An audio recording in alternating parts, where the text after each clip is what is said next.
This is Speaking of Shakespeare, conversations about things Shakespearean. I'm Thomas Dabbs, broadcasting from Aoyama Gakuin University in central Tokyo. If you are joining us on YouTube and wish to listen to this program as a podcast, you may click the link below to your favorite podcast platform. This talk is with David Sterling Brown, who is currently a Mellon ACLS Scholars and Society Fellow. David is an alumnus of Trinity College in Connecticut and New York University. He is a member of the Race Before Race Conference Series Executive Board. He also serves on the editorial boards for Shakespeare Survey and Shakespeare Bulletin. He specializes, among other things, on race in Shakespeare and on the connections between the African-American experience in relation to the history of Shakespearean production. This series is funded with institutional support from Aoyama Gakuin University and also with a generous grant from the Japan Society for the Promotion of Science. David, it is so good to finally have a chance to meet you. We've been communicating for maybe a couple of months, so thank you so much for joining us here. What I wanted to do is get right off the bat. I wanted to go to what you're currently doing because there's some extremely interesting involvement that you're having. I wouldn't say it's non-scholarly, but you're getting very much active in the dramaturgy, dramatic arts as a ACLS, and now for our international audience, that's the American Council of Learned Societies, very prestigious grant. And this is an ACLS Mellon Scholars program, and you're a society fellow right now. And you have just been involved with some activity. I'll let you explain, but the Racial Imaginary Institute, the acronym is TRII, founded by Claudia Rankine. Am I pronouncing that correctly? Rankine? Yes. Yes. And your recent involvement with the actor Keith Hamilton Cobb. So if you could bring us up to date on what's just happened in your life, very exciting stuff. Well, thank you so much for having me, and hello to everyone out there that's watching. So yes, I am currently a 2021 ACLS Mellon Scholars and Society Fellow.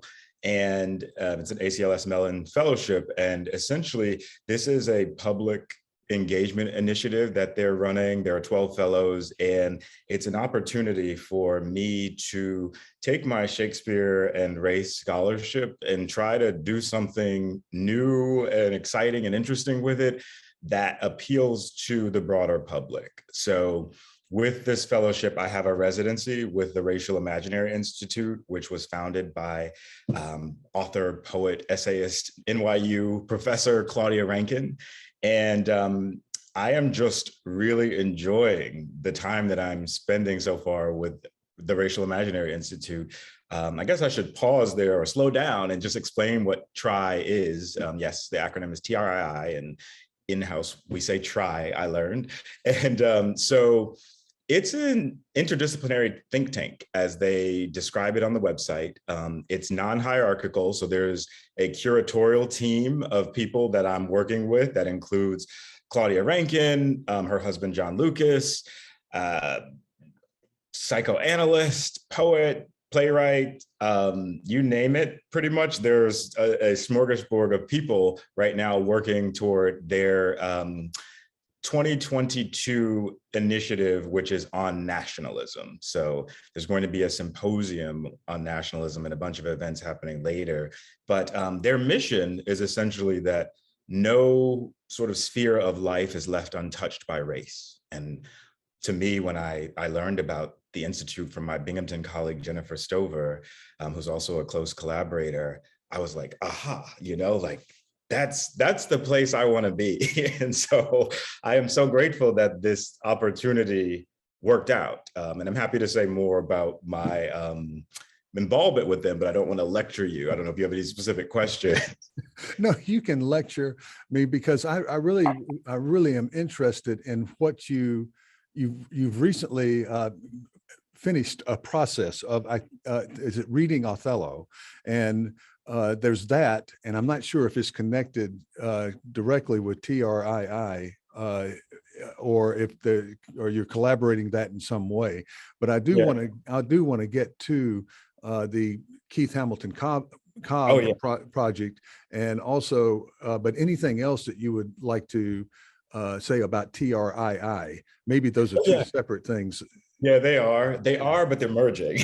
And I love that about it. So, because this Scholars in Society Fellowship, it's been an enormous blessing that has just allowed me the time to work with creative people and people who are outside of my field, outside of Shakespeare studies, people who care about race.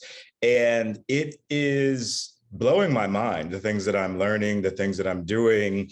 So for example, with TRII, we meet every Sunday. We have operations meetings to plan for all of the events that are going to be happening next year, including a symposium that I'm going to be spearheading, which I'll say a little bit about that.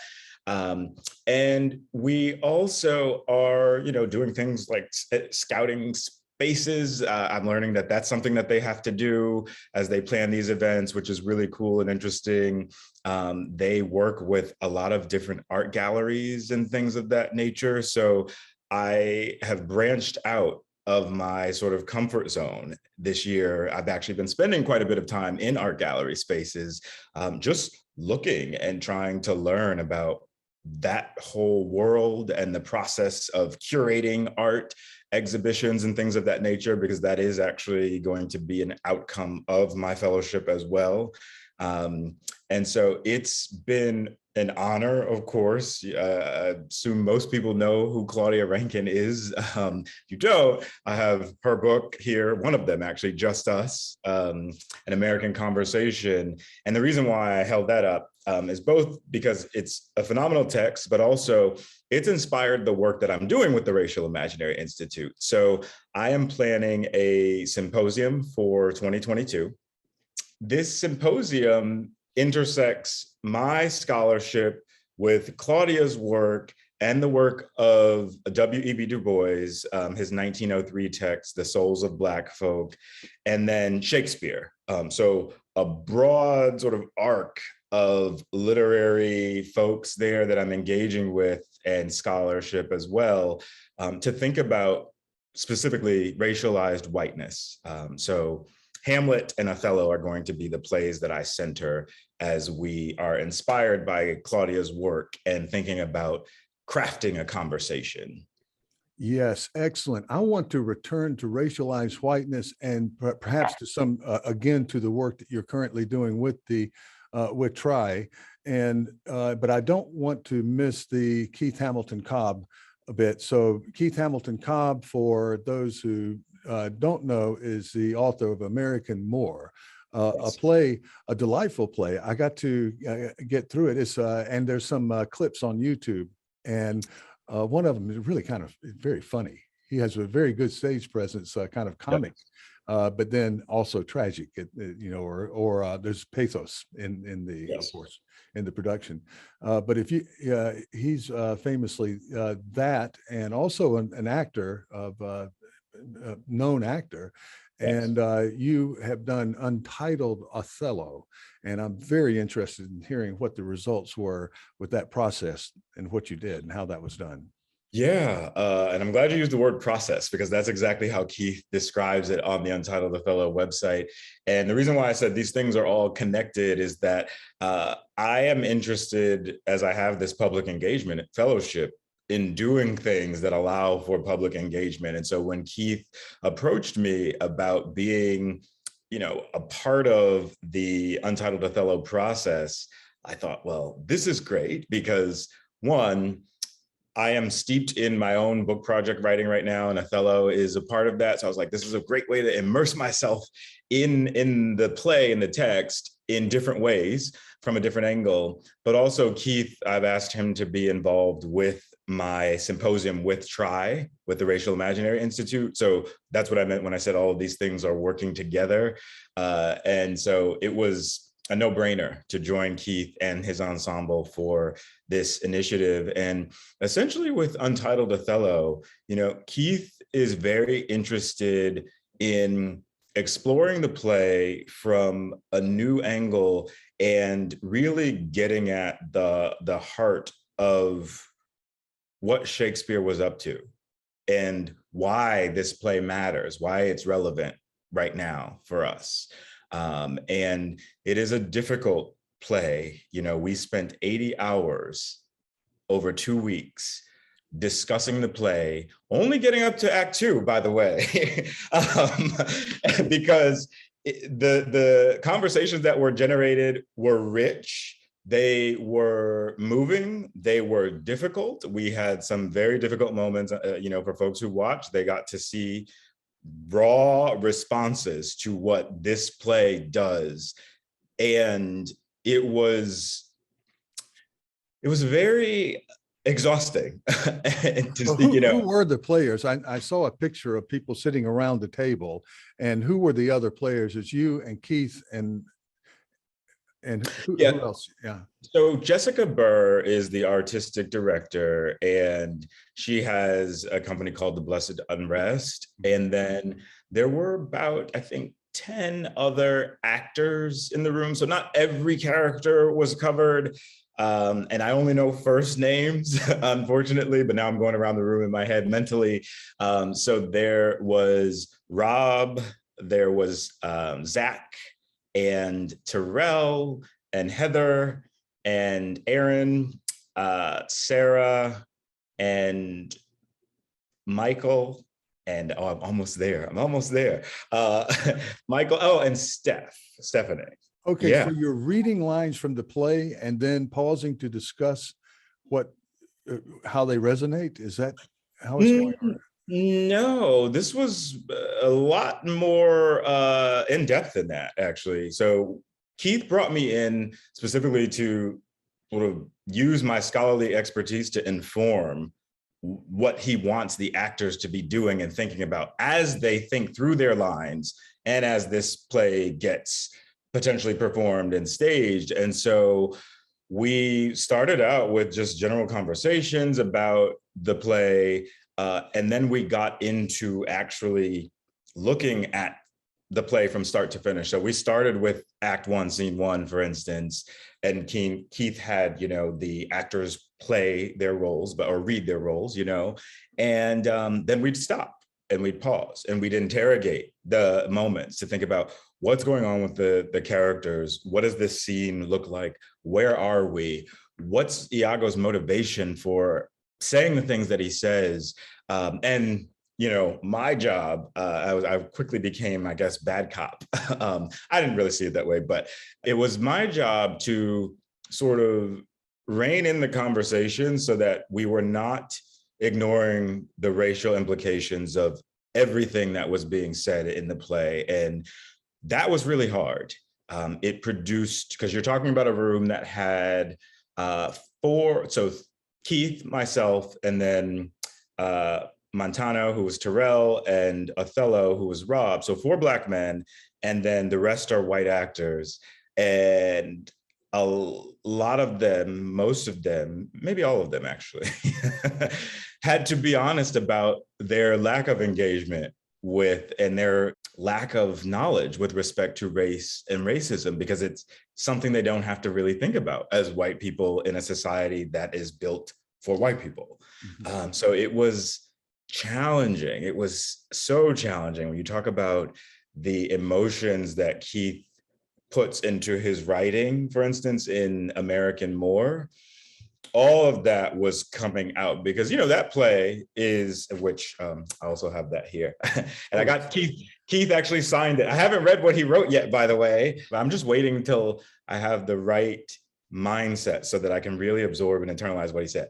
But this play, as you said, it challenges you and it pushes you to think about issues. It's a hard play, both in terms of the language that Keith uses to articulate the difficulties of being a Black actor in a theatrical world that caters to and centers whiteness. So it's just him and the director character in this play, but the tension between the two of them really resonates with the audience and produces what I like to think of as productive discomfort. Very good word, productive discomfort, sort of unsettling. Well, I think that's an important point, because if you take, there's several stages of this whiteness thing. There's the Shakespearean period itself, then there's the reception and the whole era of blackface, and which may be continuing in some places, and then more progressive liberal and more white liberals. Okay, well, wait a second. Let's try to understand this othered person, right, from the very beginning of the play. And then you're talking about coming in from a perspective where in your life you have known being othered, and the identification you have with the hero here, and to watch him degenerate and watch his psychology, and then relate to him in ways that other people may not, because they're looking from the other side. So I think that might have been a point of conflict, maybe.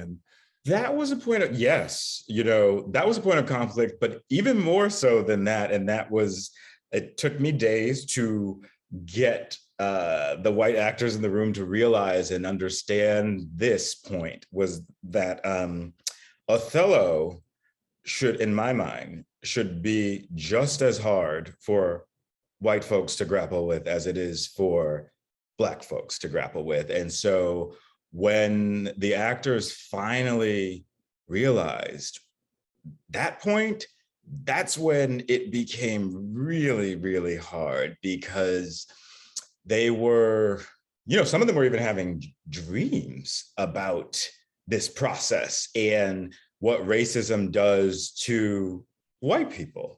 The perpetuation of it, and what does it mean, and what does it take for a figure like Iago to be the way he is, and say the things that he says, and do the things that he does?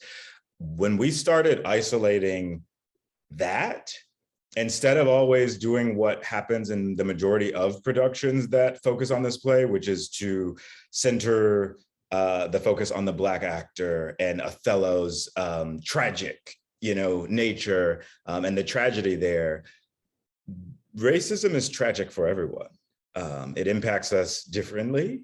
And I talked about this a little bit in a piece, well, actually a lot, in a piece I wrote for Los Angeles Review of Books earlier this summer, but it's tragic for everybody. Nobody really wins. It looks like it on the surface, but yeah, well, there's that moment in now I think revived, but famous James Baldwin. We'll get more to Baldwin later, but James Baldwin's debate with Buckley. Love that. At the Cambridge Union, and that wonderful YouTube piece that has preserved it. But he makes this point. He says, the white sheriff in Mississippi, I'm not sure what example, but he says this guy is a perfectly fine person, right? Otherwise, he's just like any of us, but then he has, I guess, carried this burden, this psychic burden of his racism. He has to maintain it, right? Yes. And to get back to Othello, there is an argument, and I see how you could say Iago could have been good, but this, I don't want to use an overword, the systemic racism, what he has to believe to be Iago is what drives the evil that comes from him. So he isn't just born evil. And the source of that evil is racism. Yeah, and he has to maintain in order to be Iago.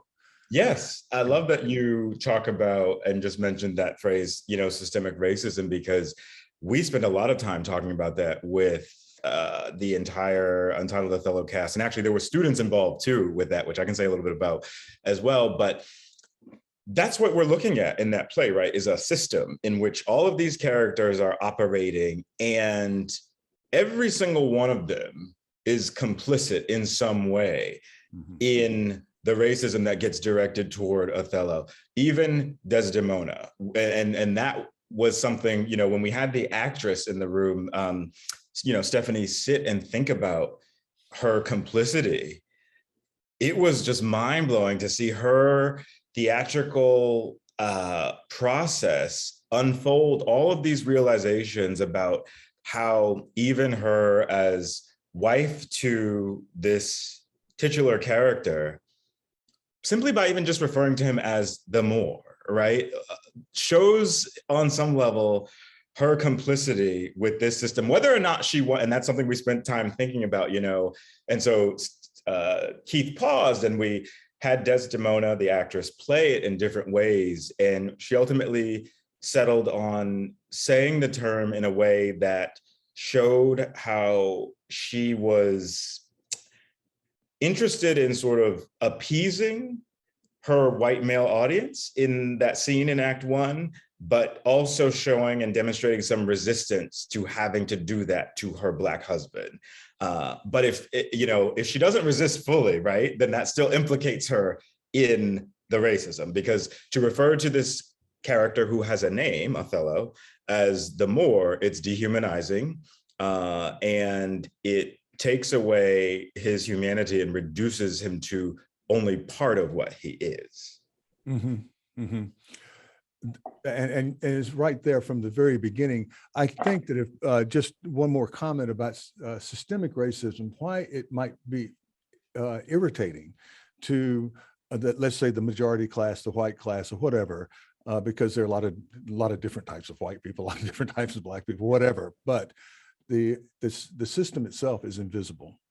Very often, it's completely invisible. You don't see it, so you don't know why it's operating somehow in your psyche, right? And not necessarily with violence, not necessarily with what Brabantio's almost violent outrage that his daughter has married a Black man, right? Right. And I would even say, that violence, it doesn't have to be overt, right? It can be covert, and it can be psychological, it can be emotional. And that was something that we also realized as we were thinking about this play, because so much of what happens to Othello is verbal, or what happens, at least for the audience, in terms of their understanding of how the racism is operating in the play. It happens through language, right? That was a deliberate choice to refer to him as the Moor, as opposed to the general. He could be referred to as the general, but he's not. And so we have to think about what is that word really doing? And why isn't Cassio, for instance, referred to as throughout the play as the Florentine, right? Yeah. It just is amazing to me how that play is so current. Of course, it's current always in the human condition. The theme of jealousy is always something that people deal with, but this race theme is so current. Let's say the NBA star that would grace you with his presence, right, who you would want to invite into your home for dinner and ask him about his adventures on the court or whatnot, and then he decides to marry your daughter, right? Oh. Right now, that's a thing. It's a thing, and we talked about that. The example. I'm not a sports person, so I'm limited here in the conversation I could have with you. But we talked about that. It came up several times, with athletes and Black male athletes, and particularly the NFL and all the challenges that they've had with respect to thinking about the players as players versus the players as people, and people who have emotional and psychological responses and even physical responses to the systemically racist issues that happen for Black people and Black lives. And so that is not so far-fetched to think about what you just said, and here we are. I don't even, when all this thing started, people used to be like, it's 2020, for God's sakes, why this is still happening? As you just said, and I think it rightly so, this issue that we have to grapple with, racism, it's invisible, it's omnipresent. A lot of times I like to refer to it or think about it as Prospero's magic, right? We don't see it, but things happen. And sometimes they're small, sometimes they're big, but things happen for a reason. And then there are these outcomes and consequences because of whatever is operating in time and space. The other thing I would say, just as you were talking too, what also rather made the time challenging with the Untitled Othello, but challenging in the most productive way. And so when I talk about it as or challenging and exhausting, I'm saying that with the greatest amount of love and admiration that I could have for the process, because it was life-changing. Yeah. I mean that sincerely, but misogyny is another through line in that play. And we had to grapple with that big time. Yeah. Yeah, because then you're getting into gender issues and into another history of gendered abuse and that sort of thing. What has always interested me about the opening act is how Othello is completely unaffected by Brabantio's accusations. That doesn't touch him. He's known hard times. He's been a slave. We find out later. He has been in battles. He has spent his entire life battling. So this kind of direct challenge does not bother him at all. But what eats at him is the distrust of his new wife and also his good, gentle Iago, right? Because there's a moment there where he has to doubt Iago, that's what drives him crazy or whatever. See, and this is why, we got so caught up. Literally, I think we probably spent at least 2 days just on Act 1, Scene 1, because you just said something that triggered a memory for me.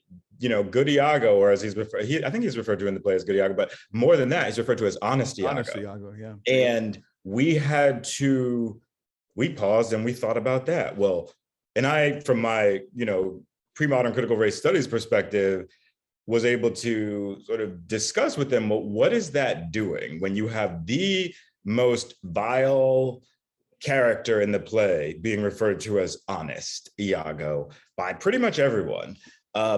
What is that doing? And we, talked about, I brought in, for instance, Hortense Spiller's sort of thinking there, where she talks about the power of rhetoric and descriptive discourse, and how rhetoric and language, and this is in Mama's Baby, Papa's Maybe, rhetoric and descriptive discourse has the power to sort of control our thinking about things, right? And so Honest Iago, and he's Honest Iago even as he hurls these racial slurs and racist slurs at Othello's sort of presence or being at the beginning of the play. And he's Honest Iago even as he manipulates other people. And it really, that's something that I take on, the sort of paradox or contradictory nature of that language versus the actions. It's something I take on in a forthcoming essay that will appear in Arthur Little's volume, White People in Shakespeare, which I focus on Antony and Cleopatra there, because you actually see something very similar happening with the language directed at a white figure or the concept of whiteness being used in a way that actually undermines itself. Cleopatra is another interesting case, and let's pursue that. And she's Egyptian, right? Yeah. And there's a play. I do some work on lost plays, particularly before Shakespeare, and there were several feminine heroes. I don't think you're supposed to use the word heroines, but that's what they're called at that time. And one of them is the Queen of Ethiopia. And in the narrative, she's magically turned white, kind of as a magic trick, so that, and that doesn't go to the Elizabethan state. That was in the narrative before it was adopted. And we don't know the play, and we don't know but the Cleopatra, what's going on there? A lot. So this is issue in the play, which it reminds me of Ian Smith and Othello's Black Handkerchief. It's an article that he had published in Shakespeare Quarterly several years back. And he paused on the moment, and I'm saying this because of a conversation I had with him where he just kind of explained to me like why this became interesting to him and why this article was born out of it. There's a line in Othello where it talks about the handkerchief being dyed in mummy, and mummy is a very dark substance, but yet we have for centuries been under the impression that this handkerchief is white. And so the title of Smith's article is Othello's Black Handkerchief. And so I had a similar moment of pause in Antony and Cleopatra, because there's Titus, who's a Roman messenger of Caesar's. It comes in, it's in the middle of the play. He's in Egypt, and he is, I believe, touching Cleopatra's hand. Antony gets wind of this, and it incenses him. And he actually refers to Cleopatra's hand as a quote unquote white hand. And he tells Titus basically that, in the future, whenever he sees even just sees the hand of a white hand, never mind touches it, but he should shake thou to look on it. And I thought, whoa, this is so fascinating, because we have, and there's been this historical and scholarly tensions about, is Cleopatra Black? Is she white? I'm not interested or invested in that. I'm interested in how Shakespeare depicted her. And in his play, she's tawny, right? She is referred to as Black as well. I believe it's Phoebus's Pinches Black is the line. And so I thought, whoa, what's happening here? And it's kind of similar to the Ian Smith moment. You pause on it, you start to interrogate it, and I realized that a lot's going on in terms of this notion of white property. A lot's going on in terms of white patriarchal power in this moment that I see as a color conversion, because Cleopatra is not Antony's wife. She's his illicit lover. He's a married man. But in order for her to become something that is worth protecting, he makes this move to whiten her, which I thought was so interesting. And then I won't give everything away about the article or the essay. It's coming out next year, soon, I should say. But there was also another realization for me about what work that white hand notion could possibly be doing. And actually, now I'm going to ask you to humor me. Could you hold up the palm side of your hand? Okay. Looks very similar to mine. This side, not so much. But but so there's something else going on there in that moment. And I just I had to pause on it, think about it, write about it. So that's what I did.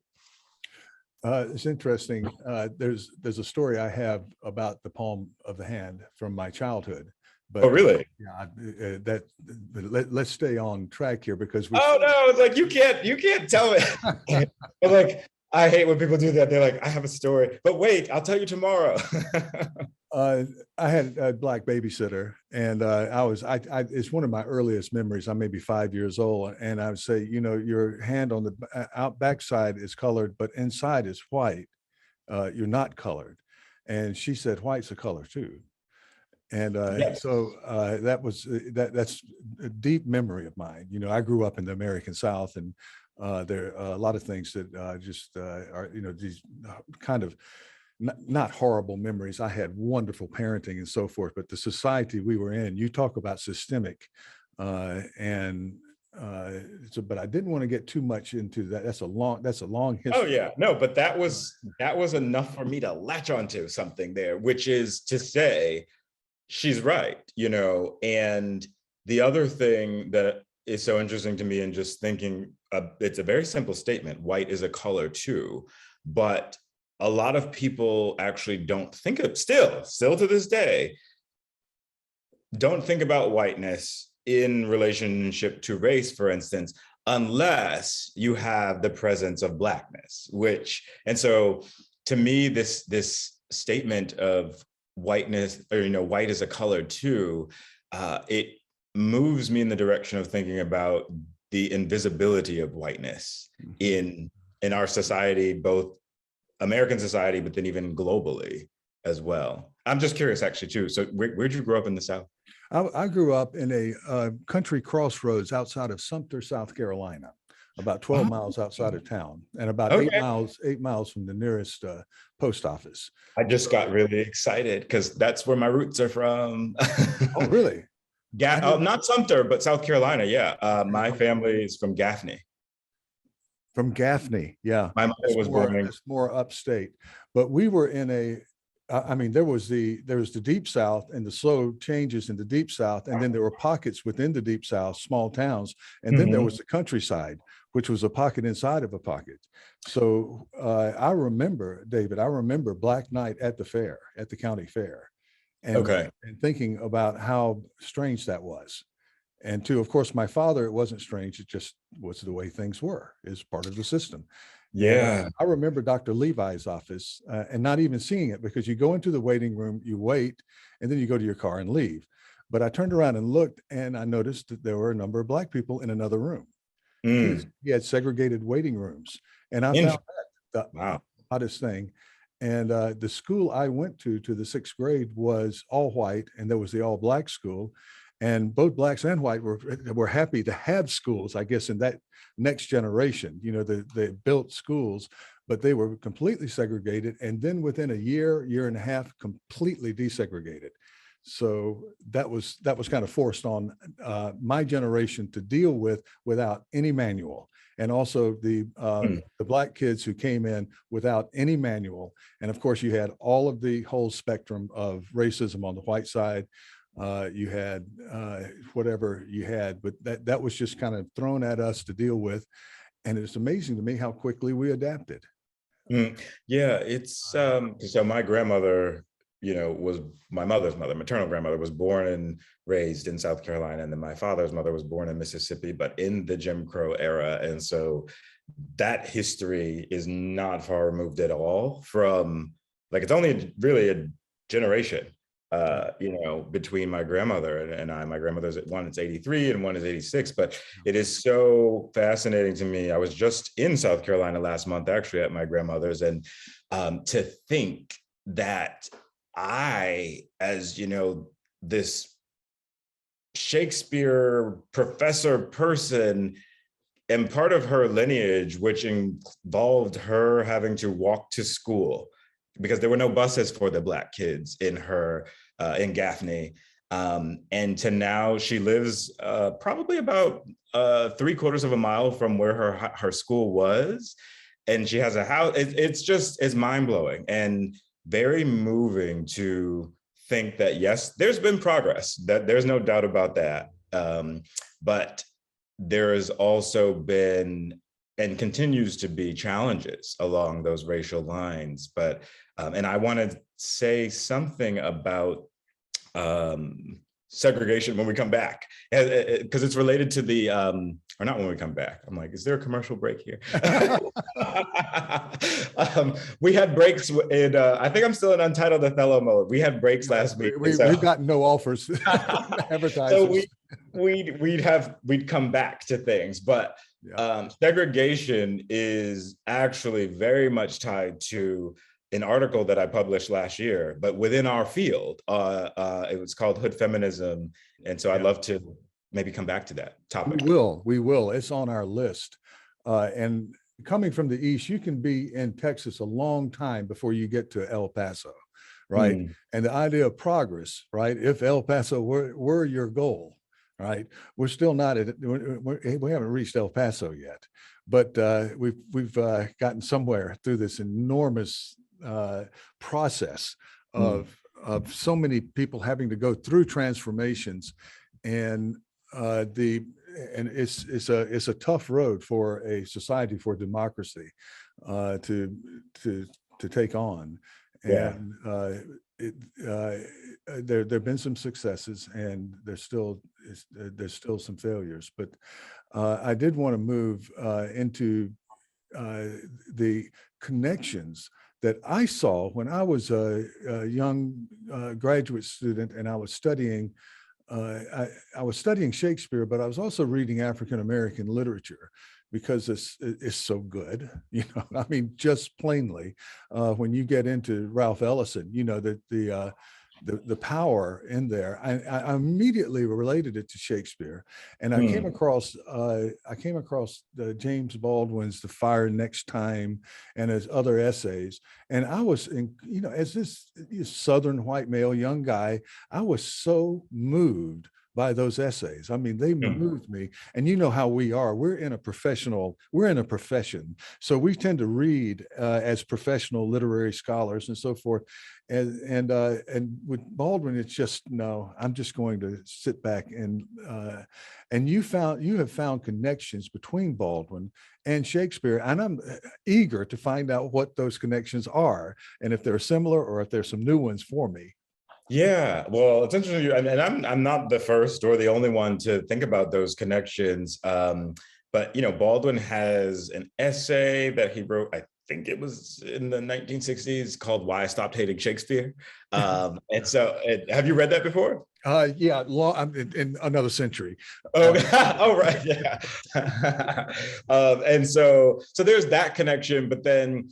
I created this course at Trinity College in Hartford, Connecticut in 2013 called Early Modern Literature Crossing the Color Line.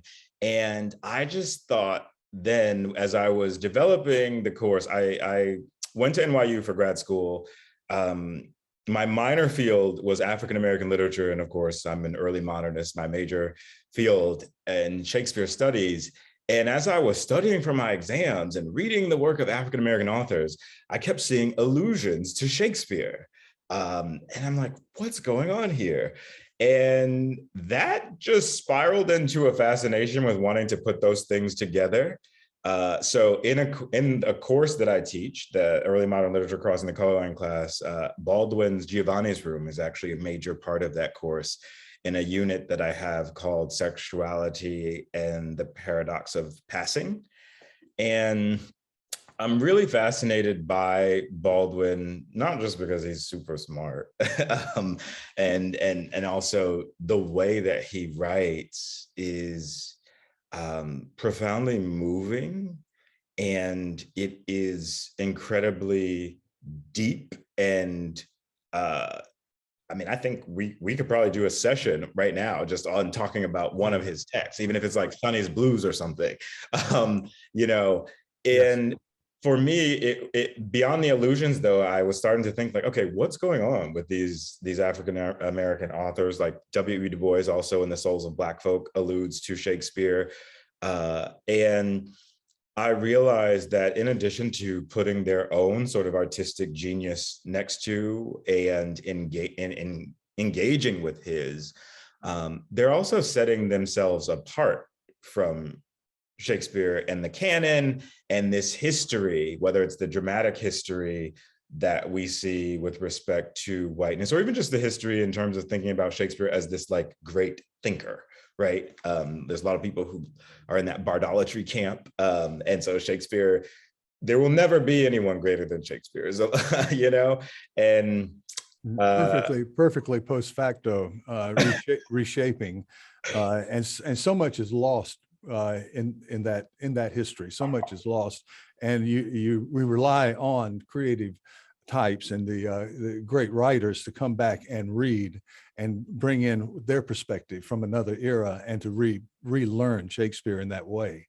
Yeah, relearn. And one of the key words that kept coming up with Untitled Othello was unlearn, right? Because so much of what we get pedagogically, and I'm using that term broadly, but I'm thinking mainly about the US context here, although I've had conversations with people who live in like the UK, et cetera, and it is similar, the narratives, right? That Shakespeare, greatest dramatist that ever lived. Like go on the street or go to the mall and ask somebody, who's the greatest dramatist that ever lived? And probably you're gonna hear from somebody, Shakespeare.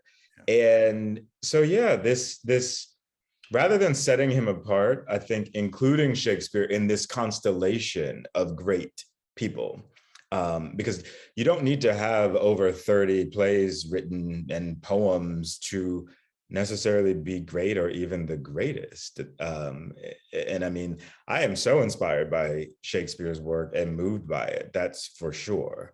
That's why I do what I do and I love what I do. But I'm also deeply invested in challenging some of the aspects of the work, right? Because you look at a play like Titus Andronicus, which is my favorite Shakespeare play. And I only figured out recently, like, why it's my favorite Shakespeare play, because so many people think I'm crazy for, I've said this so many times, but that many people think like, why are you like this play with violence? Just from start to finish, it's just violence, violence, violence.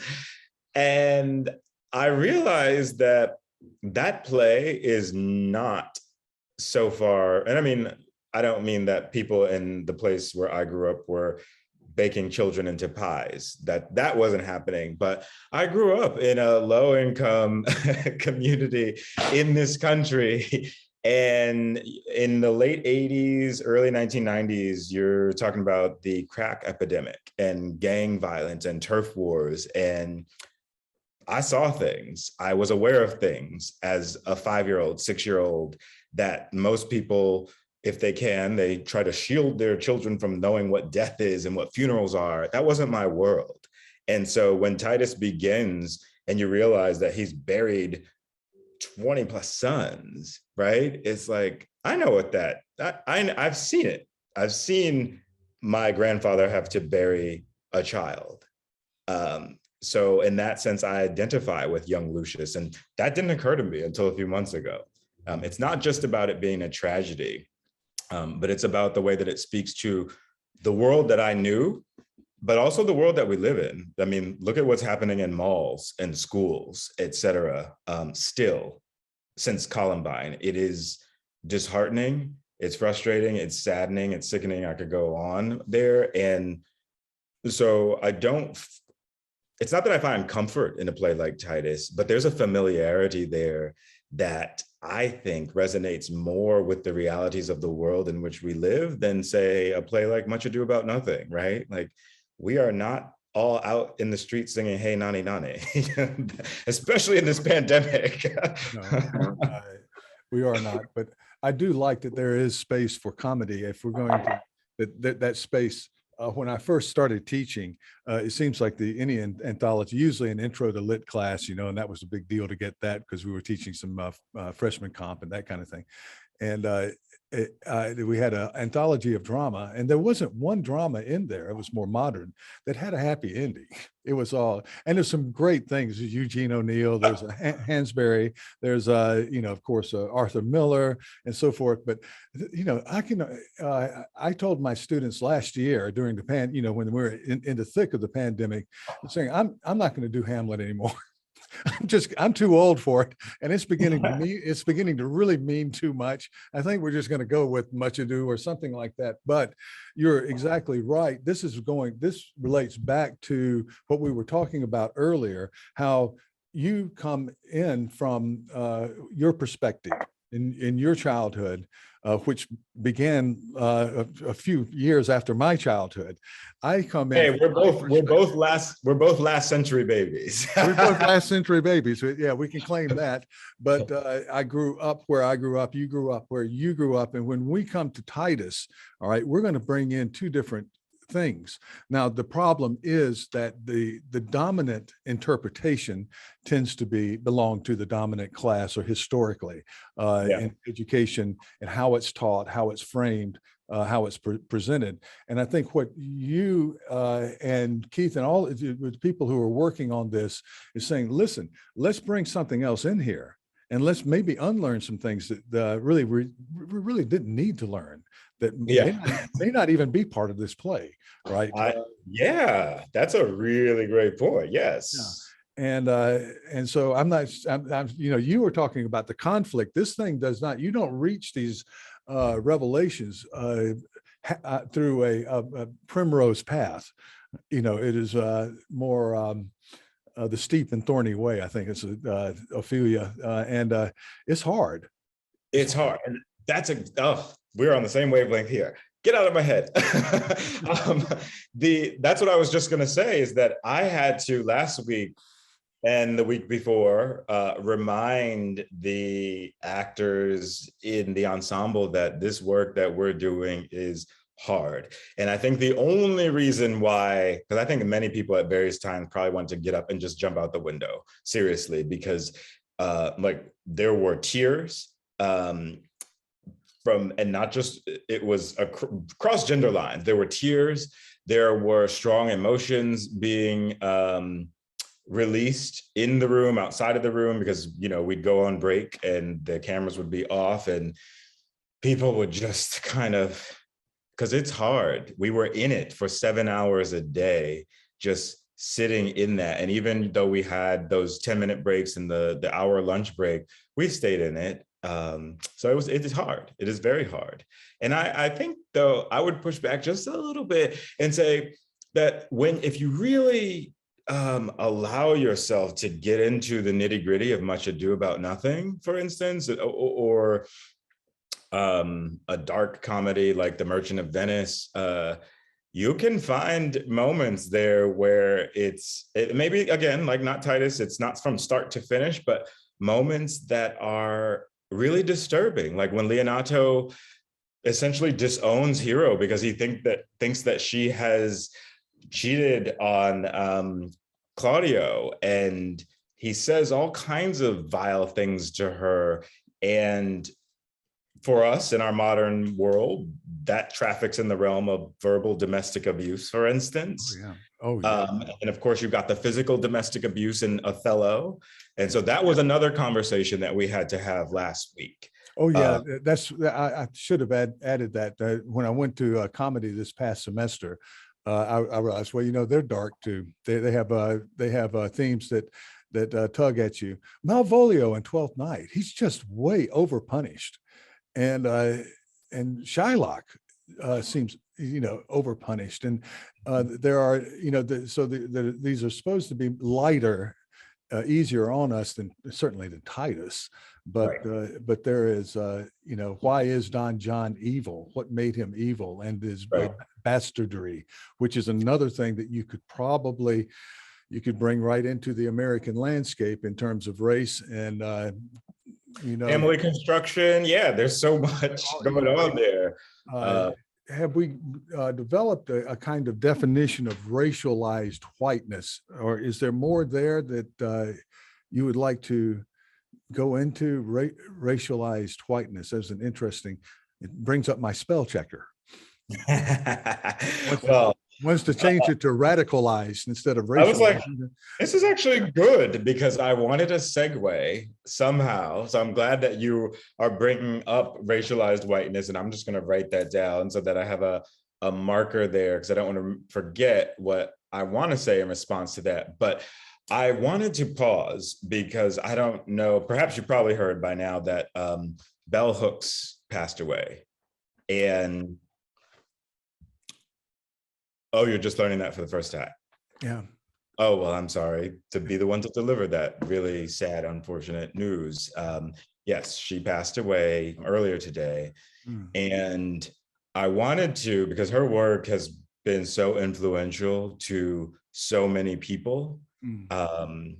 And just, you know, she's a model in many ways in terms of the way that she thinks, the way that she theorizes. I had a really, really great privilege when I was working at the University of Arizona to meet her and introduce my parents to her, which to me was just a profound moment because, you know, I'm a former first generation college student, the first person in my family to get a PhD, and to think that the things that I've done allowed us to have that moment, and the things that my parents did that supported me. And so I was wondering if you would just indulge me and allow me to read and share something from Bell Hooks's book, Yes. Black Looks, Yes. Race and Representation, because it pertains to this question that you've just asked about racialized whiteness. So she's talking about the struggle for sort of getting out of where we are. And she says,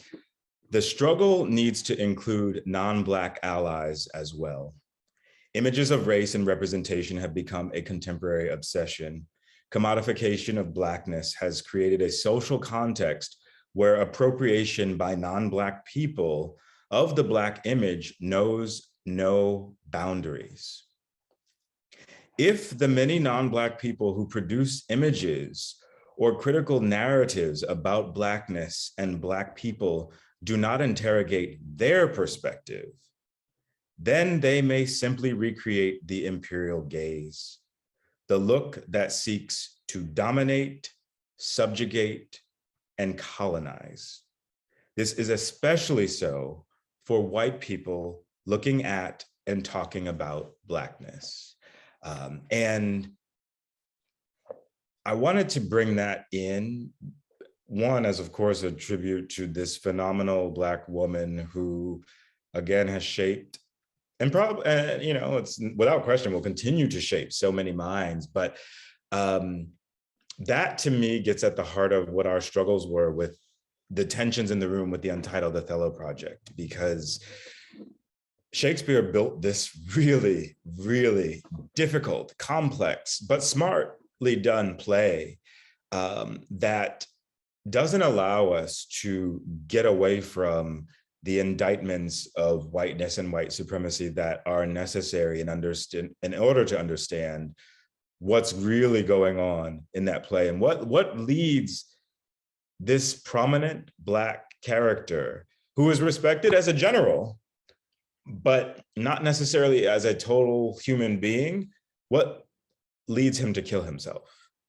And the resistance to his Blackness, the racism in that structure in the play really supplies the answer. So I just wanted to offer that. And I'm sorry that I had to be the one to inform you about that. Well, no, that's, we're not going to, going back to Anthony, I'm not going to punish the messenger, but what a fine writer and thinker, and who spoke to us from the heart.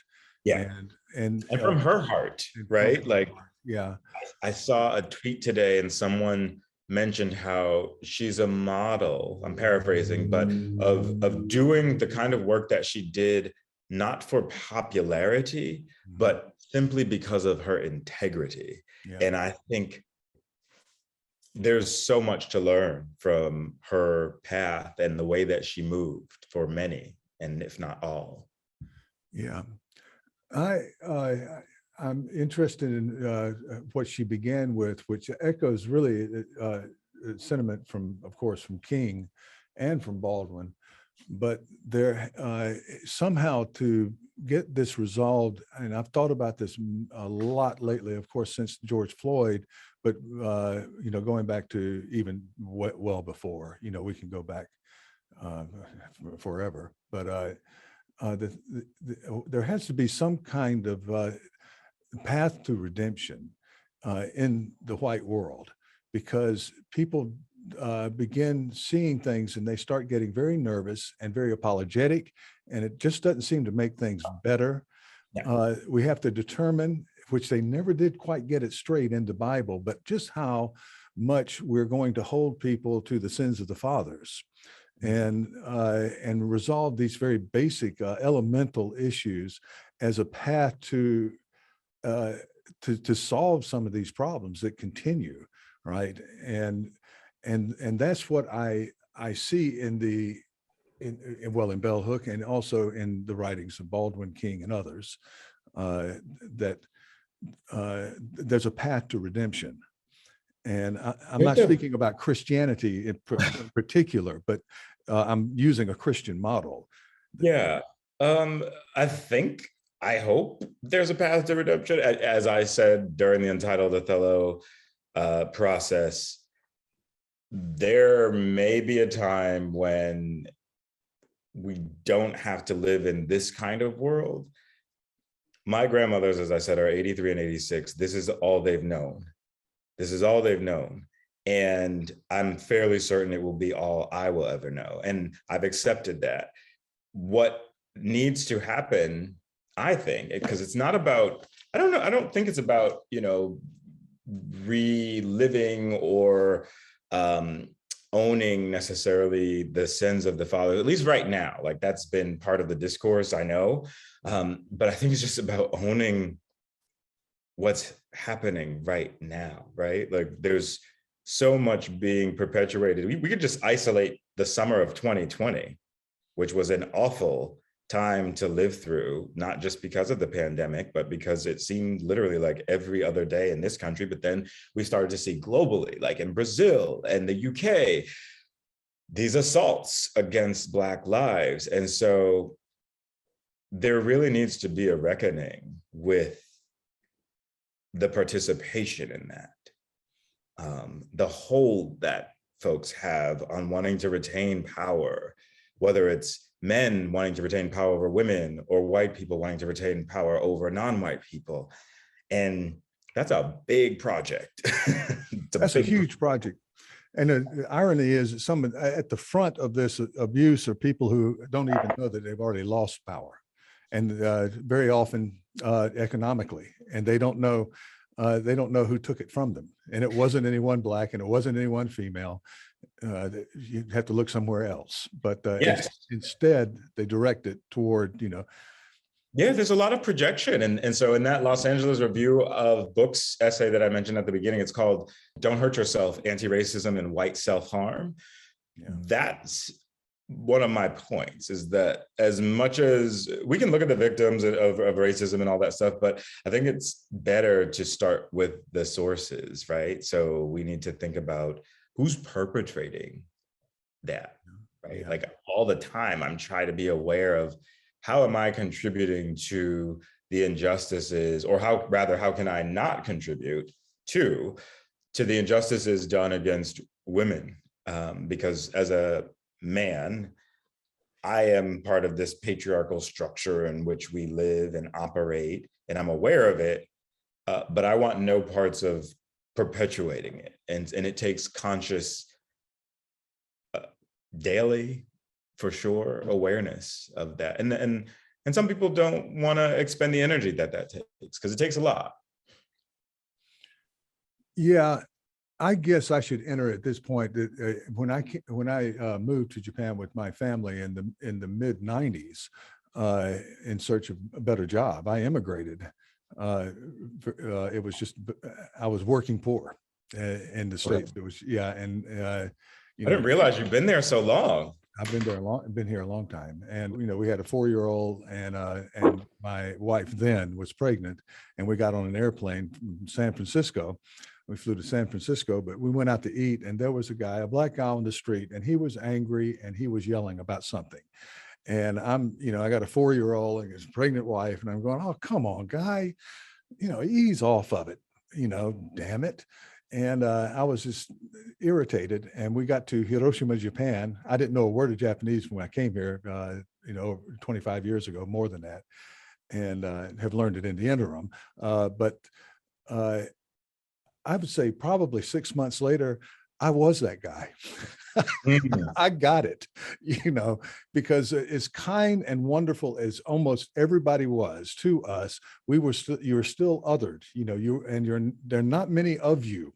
You are in a minority, nothing close to the experience of being Black in America historically and now. But you get a percentage, you get 1%, or I don't know, 7%, whatever. And you go, oh boy, do I get it now. Now I know why that guy is still pissed off about things and irritated, and he just came unhinged. And it's subtle things, like the woman who lived in our building, who every time I walked in the elevator and she was already in there, maybe 3 or 4 times this happened, she would jump, because she just wasn't used to seeing gaijin or a foreign national. And so I would walk in, and I'm a relatively big guy, and I would walk in and she'd go, ah, and then for 8 floors all the way up, she would apologize for, and I'm going, I didn't mind. I understood that I scared her. I'm not part of her accustomed world, things that we see that we're not accustomed to. But the apology was a bit irritating. And I've seen it with some foreign nationals here really get under their skin, and kind of drive them a little bit in the direction of Othello, not full on, but and you figure out ways to mediate it. And Yeah, because I think, and that was something that came up during our Untitled Othello process, actually. There was a white man in the room who talked about how he has felt othered at times, because he was in the minority. But one of the things that was interesting, I believe it was Sarah, she stepped in to acknowledge, and I don't know a whole lot about the dynamics of Japan, but if there's someone in Japan who has an general understanding of how whiteness operates in the world, right, then that's also something she's responding to. yeah. And so it's not necessarily, it could be that you are, because you're in the minority, that you're sort of in the minority. But even so, whiteness carries so much power, both spoken and unspoken. And that was one of the topics that we talked about last week, is one of the things that I have to grapple with in even my forthcoming work, because Keith Hamilton Cobb's American Moor, or there's a really brilliant play by a young Australian Thai playwright, Anchuli Felicia King, called Keen. And in that play, she's also allowing us to sort of grapple with the power of whiteness. The play is set at a 3-day Shakespeare conference, and there are only 2 people of color at this conference, so everyone else is white. And it's mind-blowing how she's able to get us to think about how whiteness operates, both the spoken and unspoken power, and what it means to be marginalized or othered in that particular kind of space. So yeah, I've never been to Japan.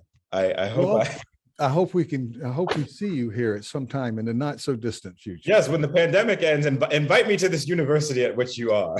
Yes, and well, I have a couple of colleagues who do race and American Lit, and I'm going to make sure I'm going to give them homework. One of them cannot wait to see to hear what you had to say, and she's traveled extensively through the South with some. She's friends with Cornell and Cornell West, and brought him here to speak at our university about 10 years ago. Yeah, I got to see him speak.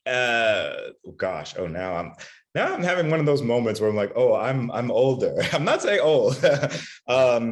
When I was, I believe, a sophomore in college, he came to Trinity College in Hartford, and because one of my professors there invited him, and wow, that was amazing.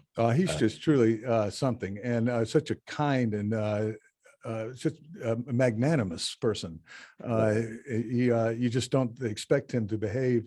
When you meet him personally, he's just your friend immediately. Well, funny you say that, because that was I'm pretty sure I think it was 2017 when my parents came to Arizona, and we had this event, and then one of my colleagues actually hosted Bell Hooks at her house. So it wasn't like we were in an auditorium where I could just say, oh, okay, Bell Hooks over there at a distance, like I'm just going to admire her. We actually got to take a picture with her. We got to talk with her. And I think the same thing happened, where I was so nervous because she Bell Hooks, but she didn't carry her so warm, so down to earth, so inviting, and made me realize what exactly humility and grace look like. Yeah, humility and grace.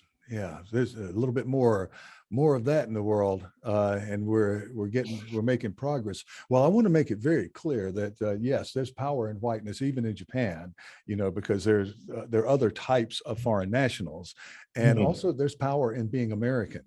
If things really start really going south, it's very good to be an American here. You don't, if you're from the Philippines or if you're from India or whatnot, and no way can it be compared. And I've heard people try to do it, and I just scoff at it. In no way can it be compared. No one has ever offered. I never, not ever once on the street pass a cop and think that this guy might shoot me if things go wrong in his mind, right? Yeah. Or driving a car and think I just got pulled because I'm the other person, right? No. It's usually, if there's anything, and I have been refused entrance. I have been refused entrance in restaurants, but it's very rare and usually kind of outside of the main, you're off the beating path. So I have had that experience. That's interesting. And I do remember having the feeling when I was younger, and this did happen, and this was in Hiroshima, there was something kind of that went haywire in my lizard brain or at the base of my spine or something. But I immediately sparked, and I was angry at the guy, and I let him have it, in a lot of English that he probably didn't understand. But when I got back, the people were with me and said, "Listen, you kind of lit your fuse, didn't he?" And I said, "Yeah." But that's how visceral this sort of thing is. I don't think that people understand until it happens to them just how infuriating it is. But that's too mild a word. It was just like this instant thing, like something else was taking control. Now I'm relating this to Othello, right? So something else takes control, just all of a sudden the history of who you are, maybe somehow even imprinted in DNA and somehow, but when that suspicion and fear and things start to unravel, how quickly and you can just fall to all is chaos. I remember he used, when she's not there, right? It's all chaos. Yeah, and I think because actually as you were talking, I was thinking about those words, and I mean, this is a scenario in which I wasn't there, so I can't speak to it directly, but there are moments, unfortunately, but again, we think about, and actually you see this, and I think Keith Hamilton Cobb's play, American Moor, but also in Untruly Felicia King's Keene, that there is this trauma response that's happening for her Black character, for instance, in relationship to the many white characters, or there's this fear, or maybe even PTSD is being triggered. Something like that. I have certainly had that happen for myself. And so it's hard to know without actually engaging the person, like, what is the motivation behind the response that you are getting as somebody who exists in like the broader world, whether it's me as a man walking into a room that's full of women, or you as a white man walking into a room full of people of color or Black people or whatever it might be.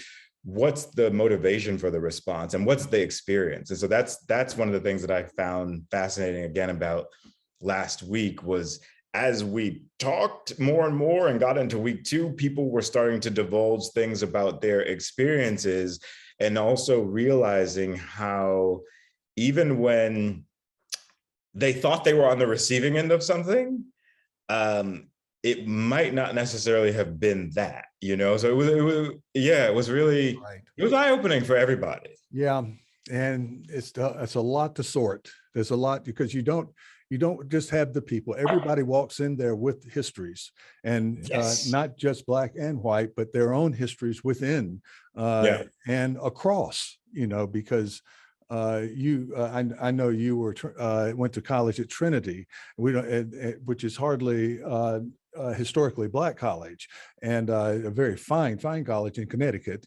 Yeah. And so there are these crossings that happen too in our histories, where we have to meet various and sundry people.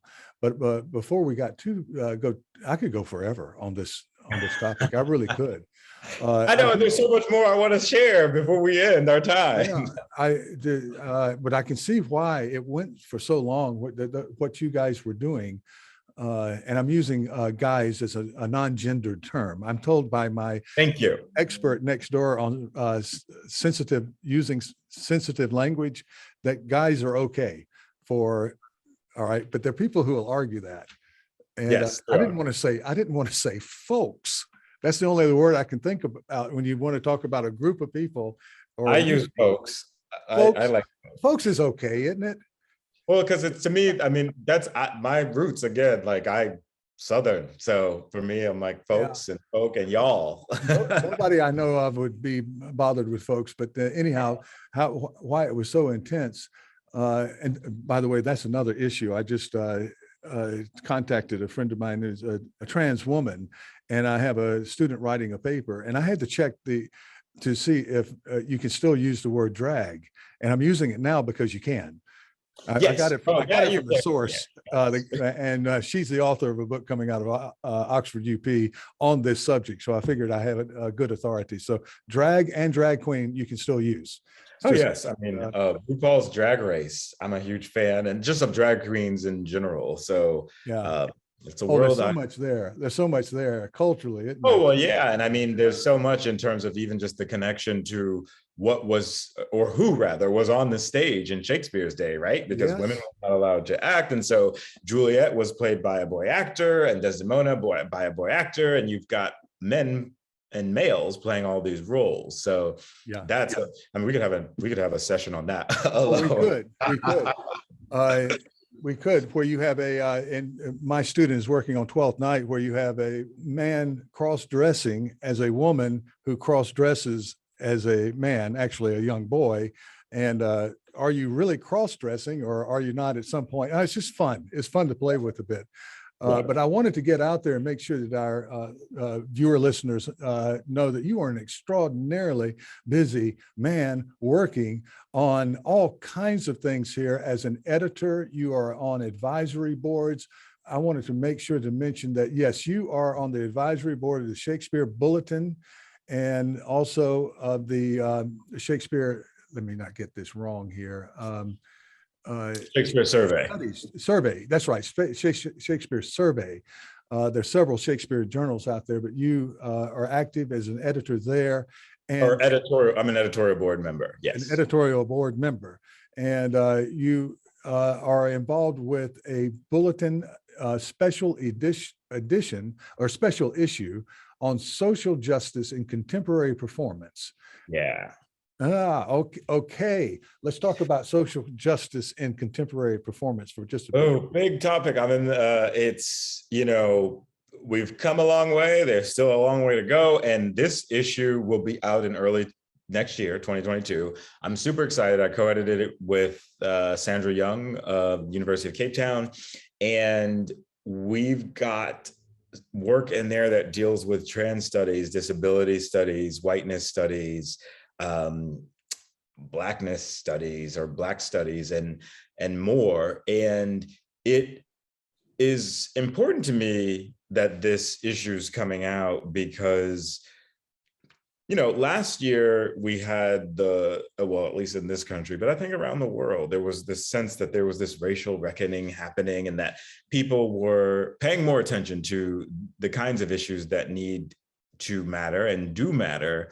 But then, I don't know if it's been pandemic fatigue or whatever it might be, there's been some waning in people actually caring about particular matters. And so this issue is going to be released, and it's going to be an opportunity for folks to engage more with those matters.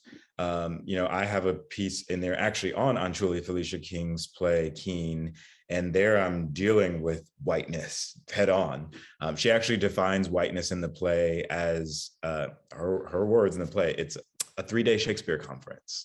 If one had to define whiteness, it would be a 3-day Shakespeare conference. Just take a snapshot, yeah. You had the right response, because when I first got the script and I read it, I was like, holy crap, that is funny. But then the Red Bull Theater in New York City had a reading of it in 2020. It was hilarious because it's the satirical play that is both indicting racialized whiteness, but also getting people to understand why racism and the perpetuation of anti-Blackness is everyone's problem to deal with. And so, and it's a really, really funny play. It's so well done, and it creates community, as Anchuli Felicia King said to me, because of the way, and community, I mean, in terms of the audience, it creates community among audience members because of the way that it does what it does in terms of race, which is really fascinating. So I hope people will check out that special issue if they have access to it. And if not, they can message me on Twitter and I will Yeah, at underscore the brown print underscore, and I will gladly We'll put that provide. on. And also Shakespeare Studies Forum senior editor, and you have done a seminar, a plenary seminar on Shakespeare's other race plays. Yes, so I did a plenary talk in 2019, and then in 2020 I did 2 virtual seminars because pandemic. Just looking at plays that aren't grouped among the Othellos, Antony and Cleopatras, Merchant of Venice, The Tempest, and what's the 5th one I'm forgetting? Titus. How can I forget Titus? Titus. It was too close. Yeah, I'm like, how could I forget Titus? But yeah, so I had upwards of 20 people between the 2 seminars, and then respondents, Jeannie Howard, Ruben Espinosa, Arthur Little Jr., and Patricia Akimi, and for the 2 seminars. And the contributors all submitted work that was dealing with plays outside of those 5 plays that I just mentioned. And then we ended up turning some of that work into essays for the 50th, which is very exciting. It's going to be the 50th volume of Shakespeare Studies. So next year, 2022, is an anniversary year for Shakespeare Studies. And there will be, I think we have 9 contributions to the forum, discussing, again, a range of topics, but oscillating around the general topic of whiteness. Excellent. Yeah. Now, you have worked with the Folger Shakespeare Library as a friend of the podcast. I've been a reader for years. It's just a delightful experience of that institution and being able to use their resources, but the people you meet. So you worked with them and on teaching race every place. And also, there's something to do with humanities in Texas and Folger education, Reconstruction. So you've done a lot of work with the Folger, and so I'm happy to hear that. They've sponsored so much research. That's not sponsored. They do, and they were even actually they were sponsors of Untitled Othello as well. And I didn't know that. Yeah, okay. They offered financial support for Untitled Othello, which was amazing, and we were so grateful for that. And actually, my relationship with the Folger started really in 2016 when they did their traveling Folio exhibition. And the Folio came to the University of Arizona, and then my colleagues and they were responsible for putting together a grant to, we taught a course together, and it was all centered around the Folio coming to the University of Arizona. And that was really great because the Folger, in addition to, I believe it was the Mellon Foundation, or no, NEH rather, it was NEH, provided this fellowship to help us create, or grant rather, to help us create a course. So it was really, really awesome. Yeah. Oh. Well, I can't imagine this, and you can't really talk about it because these books have not been published, but you have 2, not 1, but 2 book projects in the works. I'm imagining that having to do with, what we've been talking about. And I'm thinking timeline. Are you getting close to the end of at least one of them, or? One is fully drafted, and I hope to God I am at the end with this thing. And then the other one is under advanced contract with a major university press. And so I'm excited because that's what I'm going to be spending my beginning of the next year doing, is churning that thing out. I can say that, yes, both deal with engaging racialized whiteness. One is a pedagogy book.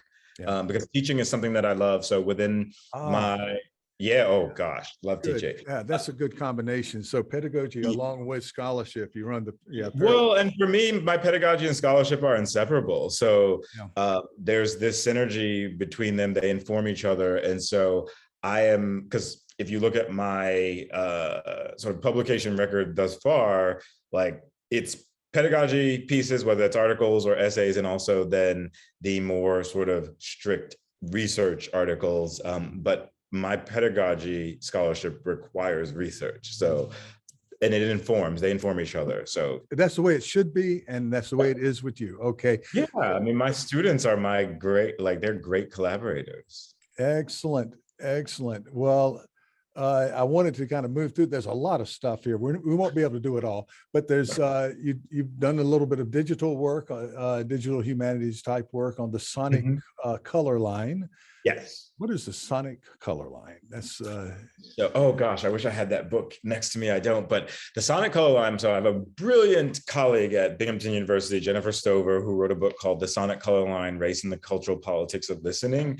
And she's building on the work of W.E.B. Du Bois. And actually, Jennifer Stover is going to be part of my work with TRII, the symposium that we talked about at the beginning. And the sonic color line, in a nutshell, Stover is thinking about how we not only see race, but we hear race. And so actually, I love the split screen that I'm seeing on my end here with you and I. So we have a white man and a black man, and what it means for the audience to think about the sound of my voice versus the sound of your voice, and what our listening ears, not just as these sort of parts of our bodies, but really as these critical sort of apparatuses that allow us to process race, right? Yeah. So auditory, I'll just leave that. auditory. Yeah. I'll leave that there for your audience. Yeah, I've been working, or I've interviewed someone who has worked with auditory specialists. But while I have you here, yes, Black Klansman. What's the review? Is that the movie? I just saw the movie because I haven't seen it. You haven't seen it? Okay. No. Ping me after you do, and just thumbs up or down. I loved it. I loved it. I mean, it had, but maybe I'm loving it for the wrong reasons. Okay. Yeah, I have not seen it. But I have nothing to say. I think it could be the best thing Spike Lee's done. But and it was just so brilliantly acted. But you may know that it's about a black cop in Colorado who learned to speak white, and he fooled the Klan over the phone and duped them in the movie. So it's kind of a fun plot like that. Well, that sounds to me, because I haven't seen it yet, but now I've got the pandemic is just, I don't know, what is time? I don't even know where I'm at. What is time? Yeah. But that sounds to me a lot like, so Jennifer Stover actually, and my Binghamton colleague, Jennifer Stover, and I, we did a Folger Library Critical Race conversation last year, and we talked about the sound of whiteness, and that's available on the Folger's YouTube page. But the reason I mention it is because we had a moment during our intermission where we played a clip from the Boots Riley film, Sorry to Bother You, which is all about this black character using his white voice that allows him to make more money at his job, because he's like, he works in like a call center. So there's a connection there. So now I definitely have to look at Black Klansman, if not for the reason. And it features Denzel Washington's son. Okay. Who was a pro athlete for a while and is a superb actor. It's I thought it was a lot of fun. But if you respond differently, I want to know. I've got to write this down, because I'm about to shut down. Actually, today is the last day of me doing anything related to Shakespeare stuff. I'm shutting down for like several weeks. And so yeah, Black Klansman is going to be on my list of things to watch. Well, we promised our audience that we would get back to hood feminism. And, yes. This was a very, it's in a scholarly journal, but it was the most top 5 read article in the history of the journal from the journal Literature Compass. And this is on whiteness and, oh, come on, David, segregated pre-modern scholarly discourse in the post-racial era.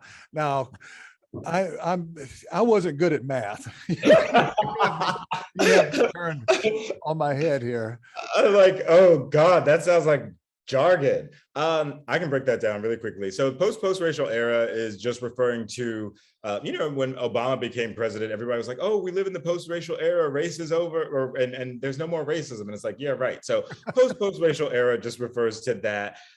Pre-modern scholarly discourse is just thinking about, Shakespeare's time. So 16th, 17th century.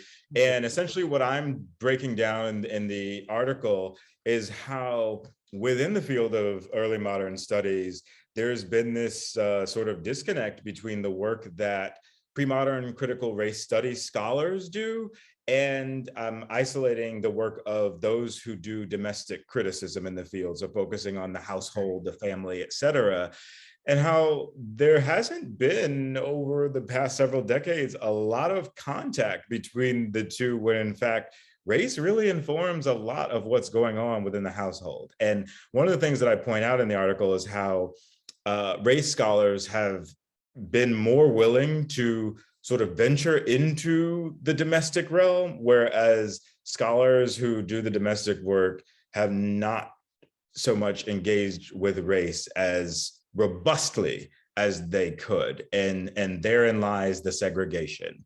And this is not just in that area of the field, it's in other areas of the field. And so I, position this article, the very first words are, "This is a call to action." And it's a call to action for scholars in all different fields to think about citational practices, to think about, who are they citing? Who are they not citing? Are they only citing white folks? Are they only citing men? Really being conscientious about all of that stuff matters. And so that's one of the points of this article, in addition to just thinking about Black feminism.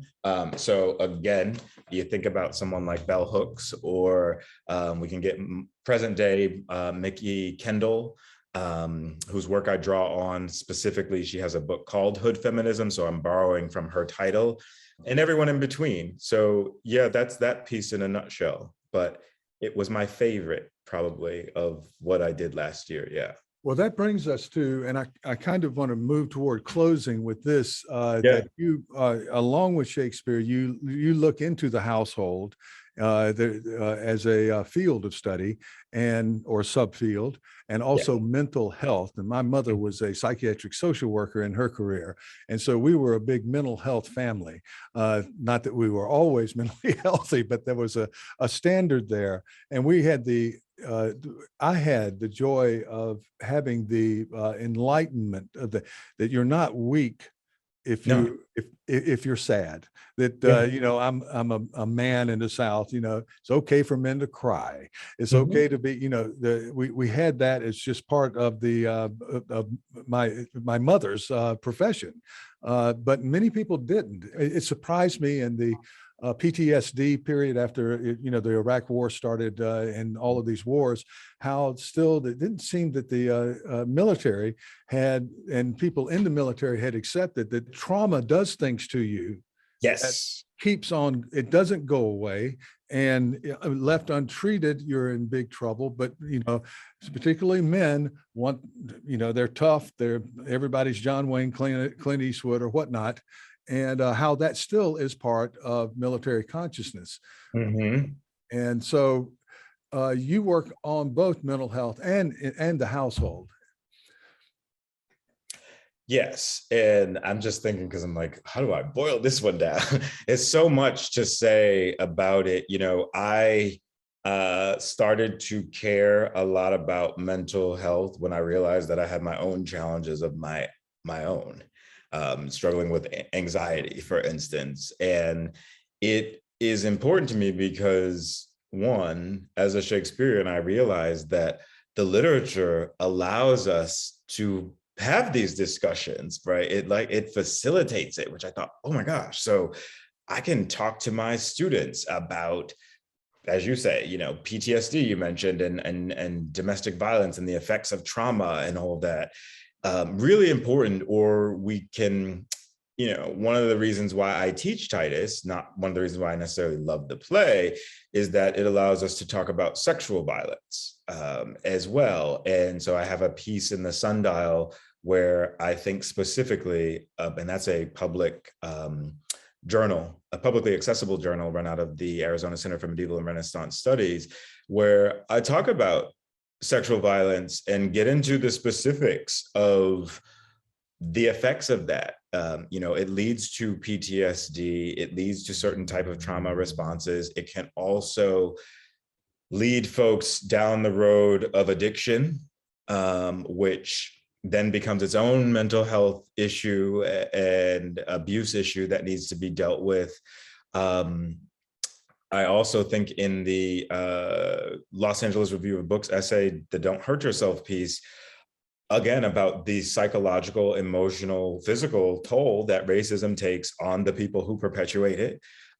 There's a great article that I cite in the very beginning of it that actually lists, the author lists the many different ways how racism harms the white people who perpetuate it and everyone in between. So it's... all are punished, to quote the prince in Romeo and Juliet. Yeah, all are punished. And if we take that seriously, it makes you pause when you maybe want to be, because you haven't dealt with your own mental health stuff, right? So you, instead of, because there are these, in different areas of this conversation, there is something called the victim to perpetrator cycle. And so when you have not dealt with your issues, particularly, let's say somebody who's been sexually abused as a child, there's research that's been done that suggests they are more likely to become an abuser because that is their way of coping with their abuse. Yeah. And I think we need to stop, and we need to slow down, and we need to pause, and we need to have these conversations. So when I teach Titus, which I always teach Titus, I don't let my students get away with ignoring Act 2, Scene 4, and the aftermath of what happens to Lavinia when she's been raped and mutilated by Chiron and Demetrius. When I taught this class at Trinity College, I actually had the director of the Women Gender Resource Action Center come in to the classroom and provide students with statistics to facilitate a conversation about gender stereotypes, but also the intersection of gendered and racialized stereotypes, and what that means for students. Because a lot of students were under the impression that males are not victims of sexual violence. And while we aren't at the rate at which women are, there are men and boys who get sexually abused all the time. It's not talked about as much, and it needs to be, because that's oftentimes, or not oftentimes, but that's sometimes why you'll meet somebody who, a male in particular, like the stereotype, right? Guys are supposed to be tough and strong. And if you are somebody who has been sexually abused as a child, a male in particular, you might start overcompensating for that and develop this incredibly tough and strong exterior. In the gay world, which I'm a member of the LGBTQ community, and I am someone who identifies as gay, there's a lot of trauma that people deal with and try to overcompensate for because maybe they were bullied as a kid and considered effeminate or not masculine enough. And so, and it's just like, you gotta recognize what trauma does and then start the healing process. So I love to talk about I tweet about mental health every week. I'm tweeting, if not every other day, I'm tweeting about mental health because we're living in a pandemic right now. Oh my. David, I have a class coming up, so I want to bring things to a close from now, but we leave this open-ended and try to wring from you a commitment somewhere in the future to return either to this series, if it's still going, or come to Japan and visit us here. But sure. I wanted to express my appreciation, but also I'm funded by the Japanese taxpayers, and we're my colleagues and my students here at our university, our listeners that we kind of picked up a few along the way, also my friends at in the Shakespeare Society of Japan, and also my friends in literary studies and all over literature and the humanities and so forth. Extend our gratitude and our thanks to you for joining us here today. It was a wonderful conversation. Thank you so much. Thank you. Thank you so much.